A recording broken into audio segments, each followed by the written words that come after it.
This first happened in a small town in the state of Alaska, but similar incidents have been observed in other countries around the world, namely India, Canada, England, Ukraine, Philippines, and Indonesia. Arriving at the crime scene, the police would find one and the same thing: the dismembered bodies of the family members. Most of the children would be found dead along with their families, streets becoming lifeless and silent. The state police gave the killer a name: the Yule Man. The object, known to the Foundation as SCP-4666. SCP-4666 is a tall, elderly male of European descent, with an extremely emaciated appearance.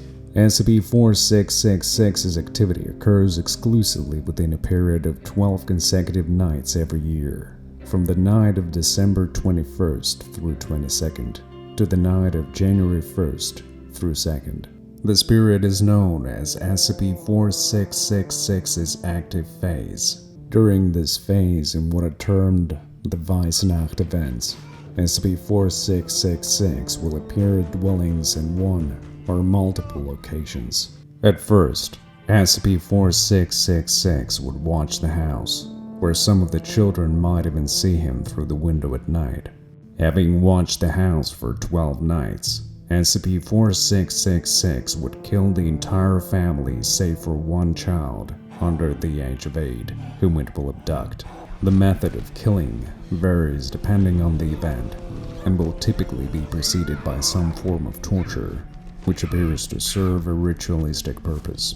After the murder, SCP-4666 leaves the scene with one of the children.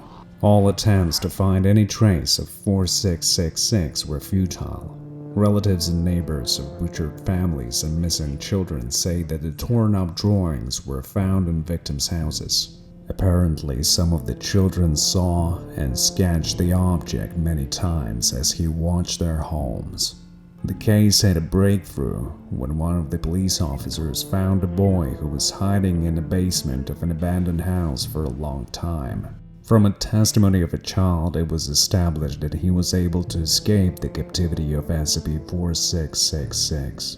Unfortunately, the boy died in a hospital, but prior to his death, was able to describe what happens to the children abducted by SCP-4666.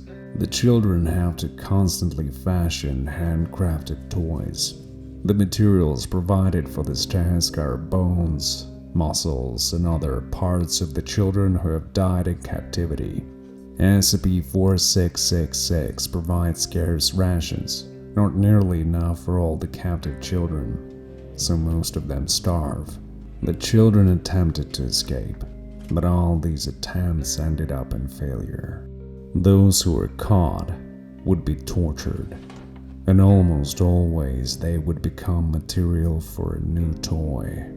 The boys said that SCP-4666 kept them in caves, located under some abandoned factory, but having investigated all the caves in the state, the Foundation officers were not able to find any trace of neither the kids nor the object. At the time of this recording, the abductions and murders still continue. If your family has small children, be cautious.